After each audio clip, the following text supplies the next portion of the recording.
Hello दोस्तों, नमस्कार। बहुत बहुत स्वागत है आपका एजुकेशन पीड़ा के डेली करंट अफेयर के वीडियो में।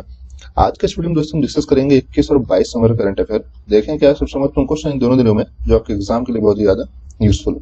डिस्कस करने से पहले दोस्तों अगर कल के करंट अफेयर को एक रिवीजन कर लेते हैं तो कल के करंट अफेयर दोस्तों पहला प्रश्न था कि विश्व दर्शनशाला दिवस 2020 में कब मनाया गया है। तो ये दोस्तों 2020 में 19 नवंबर को मनाया गया है। ठीक है।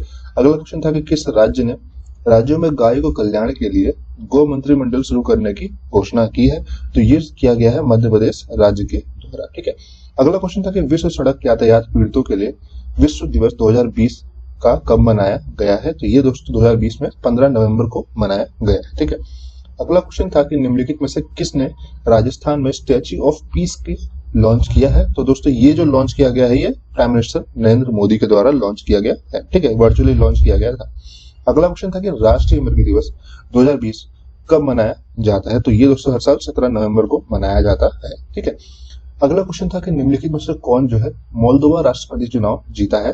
तो ये है माया संधू जिन्होंने मोल्दोवा के राष्ट्रपति का चुनाव जीता है। ठीक है। अगला क्वेश्चन था कि पारस्परिक पहुंच समझौता जिसे RRA शॉर्ट फॉर्म पे कहते हैं, दक्षिण चीन सागर में चीन के बढ़ते प्रभाव का मुकाबला करने के लिए किन दोनों देशों के बीच हस्ताक्षरित एक रक्षा सौदा हुआ है। ठीक है। तो ये जापान और ऑस्ट्रेलिया के बीच में एक तरीके से RRA समझौता किया गया है। ठीक है। अगला क्वेश्चन था कि भारत का जो सुपर कंप्यूटर है जिसका नाम है परम सिद्धि ने दुनिया के 500 सबसे शक्तिशाली सुपर कंप्यूटर की सूची में कौन सा स्थान जो है प्राप्त किया है। तो ये जो इस भारत का कंप्यूटर ने स्थान प्राप्त किया है उसको है 63वां स्थान प्राप्त किया है। ठीक है।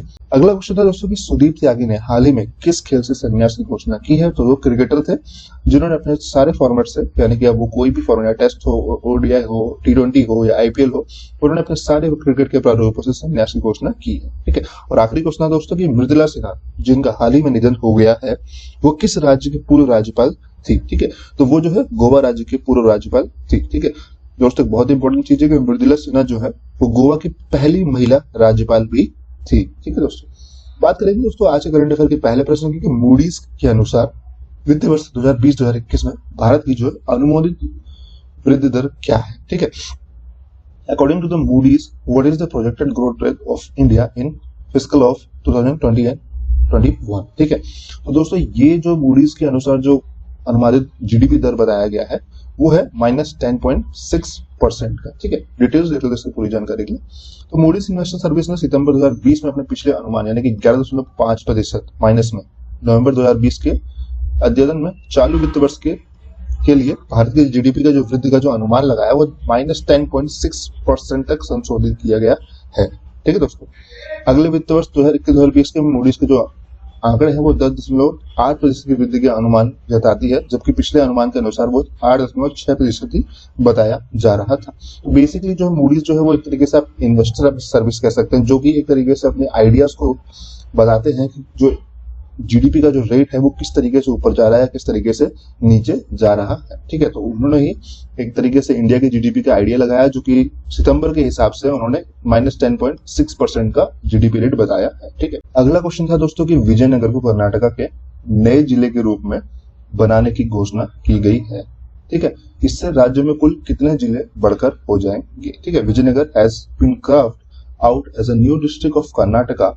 This has increased the total district in the state to 31। ठीक है। जैसे ही ये विजयनगर को कर्नाटका के नए राज्य के नए जिले के रूप में घोषित किया जाएगा, कर्नाटका में टोटल नंबर ऑफ डिस्ट्रिक्ट हो जाएंगे 31। ठीक है दोस्तों, तो विजयनगर साम्राज्य की पूर्ववर्ती राजधानी हिम्पी का विश्व विरासत स्थल जल्द ही नए जिले में हिस्सा होगा। ठीक है। कर्नाटक सरकार ने विजयनगर को राज्य को एक नए जिले के रूप में बनाने की मंजूरी जो है वो दे दी है। ठीक है। विजयनगर राज्य का 31वां जिला होगा। नए जिले के बलबरी से पुकारा जाएगा और विजयनगर साम्राज्य के नाम पर रखा जाएगा जिसने इस क्षेत्र में शासन किया था। ठीक है दोस्तों, बात हुई कर्नाटका की, तो कर्नाटका की डिटेल डिस्कस कर लेते हैं एक बार। कर्नाटका की जो राजधानी है दोस्तों वो बेंगलुरु है। यहाँ के जो मुख्यमंत्री है वो है BS येदियुरप्पा।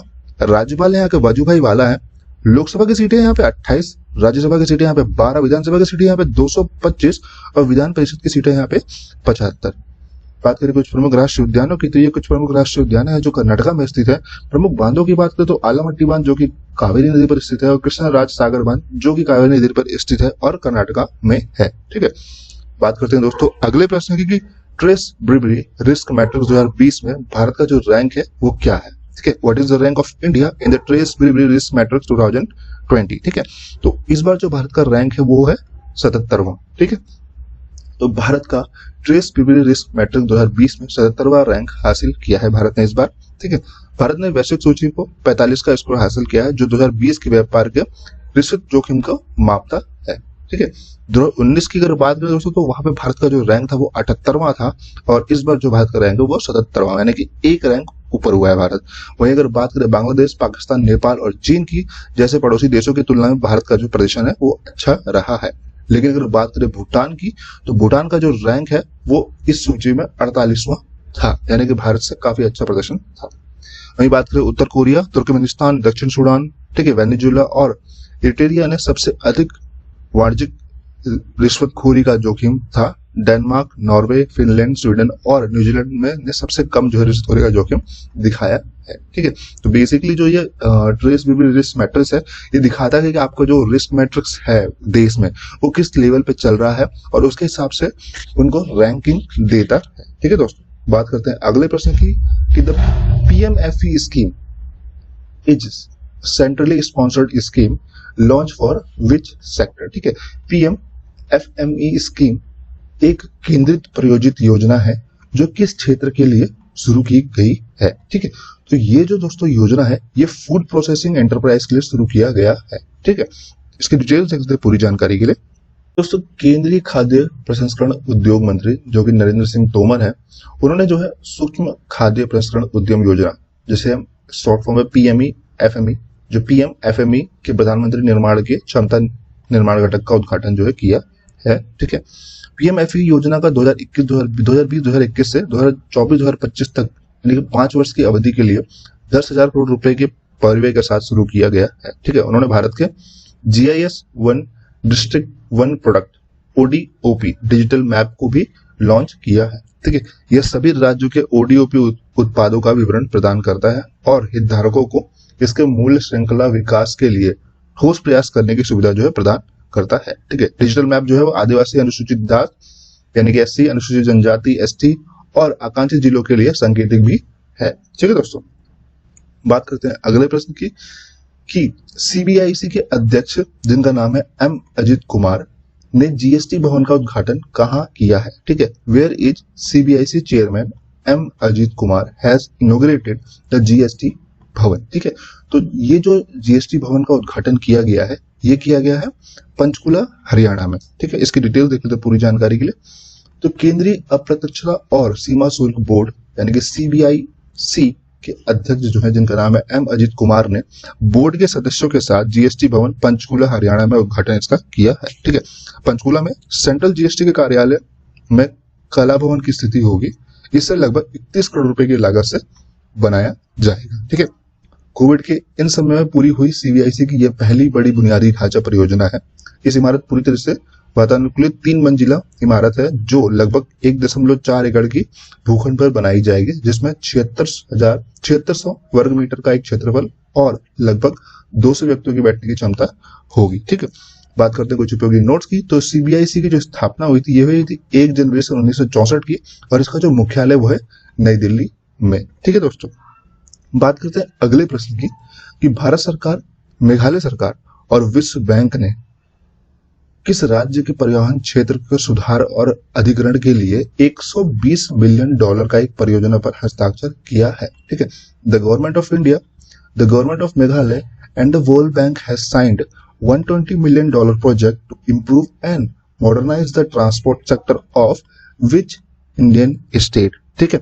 तो इसका एक सवाल भी है, इसका जवाब है गवर्नमेंट ऑफ मेघालय भी इसमें शामिल है। तो सीधी सी बात है कि जो ये है मेघालय राज्य के लिए ये जो लोन की अमाउंट है ये सैंक्शन किया गया है। इसकी डिटेल देखते हैं पूरी जानकारी के लिए। तो मेघालय के परिवहन क्षेत्र में सुधार और अधिग्रहण के लिए भारत सरकार, मेघालय सरकार और विश्व बैंक ने $120 मिलियन का एक परियोजना पर हस्ताक्षर किया है, ठीक है। यह जो है मेघालय को उच्च मूल्य वाले कृषि और पर्यटन के लिए अपनी विशाल विकास क्षमता का दोहन करने में मदद करेगा, ठीक है।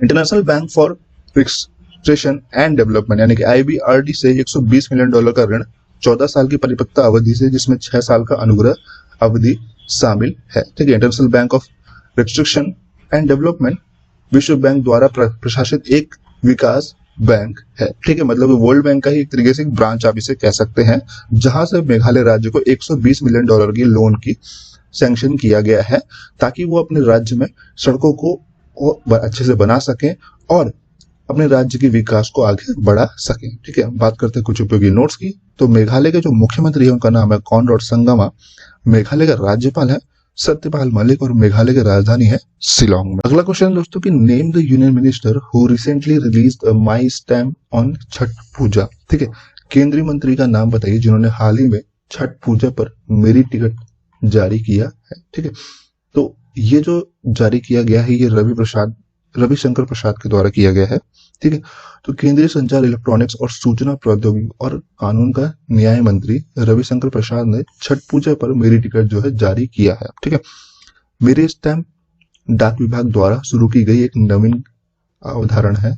कोई भी सामान्य व्यक्ति या कॉर्पोरेट संगठन अब ऑर्डर बुक कर सकता है और एक व्यक्तिगत तस्वीर या एक टिकट की एक छवि प्राप्त कर सकता है। ठीक है, माई स्टैम्प इंडिया जो है पोस्ट द्वारा पेश किया गया एक अनूठा उत्पाद में से एक है, जिसे अनुकूलित गिफ्टिंग श्रेणी में लोकप्रियता हासिल की गई है। ठीक है, छठ पूजा पर मेरे डाक टिकट पे पूरे देश के सभी डाकघरों में, प्रमुख डाकघरों में उपलब्ध जो किया जाएगा।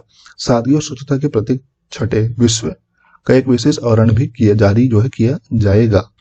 ठीक है दोस्तों, बात करते हैं अगले प्रश्न के। तो अगला प्रश्न दोस्तों कि भारत के प्रधानमंत्री नरेंद्र मोदी और लग्जमबर्ग के ग्रैंड डच के प्रधानमंत्री का क्या नाम है, जिन्होंने पहली बार भारत लग्जमबर्ग वर्चुअल शिखर सम्मेलन आयोजित किया है। ठीक है, the prime minister of India Narendra Modi and the prime minister of grand duchy of Luxembourg. ठीक है, उनका क्या नाम है जिन्होंने भारत में पहला जो है वर्चुअल समिट स्थापित किया है। ठीक है, तो वहां के प्राइम मिनिस्टर का नाम है जेवियर बीटल। ठीक है दोस्तों, तो भारत के प्रधानमंत्री नरेंद्र मोदी और लग्जमबर्ग के ग्रैंड डच के प्रधानमंत्री जेवियर बेटल ने 19 नवंबर 2020 को भारत में पहला लग्जमबर्ग वर्चुअल शिखर सम्मेलन जो है आयोजित किया है। ठीक है, दोनों देशों के बीच 1948 में राजनयिक संबंधों की स्थापना के बाद जो है 7 दशकों से अधिक अनुकूल संबंध जो है बना रहा है। ठीक है, इस जो वर्चुअल समिट में दोनों देशों ने व्यापार, ठीक है, वित्त, इस्पात, अंतरिक्ष, ICT, नवाचार, मोटर वाहन, ठीक है, तो ऐसे जो है सारे डेवलपमेंट से रिलेटेड सारे के सारे पॉइंट्स पे जो है डिस्कस किया है। ठीक है, बात करें प्रधानमंत्री ने अंतर्राष्ट्रीय और गठबंधन में शामिल होने लग्जमबर्ग की घोषणा की स्वागत जो है किया है। इससे आप पता मोदी बुनियादी ढांचा के लिए गठबंधन में शामिल होने के लिए आमंत्रित भी किया है। ठीक है दोस्तों, इस वीडियो में बस इतना ही। वीडियो पसंद आई हो तो लाइक जरूर करिएगा दोस्तों, वीडियो को शेयर करना मत भूलिएगा दोस्तों, सबसे इंपॉर्टेंट चैनल को सब्सक्राइब करना मत भूलिएगा ताकि आपको ऐसी वीडियो हर दिन मिल सके। मिलते हैं दोस्तों आपसे कल की वीडियो में, तब तक नमस्कार, धन्यवाद, जय हिंद, जय भारत।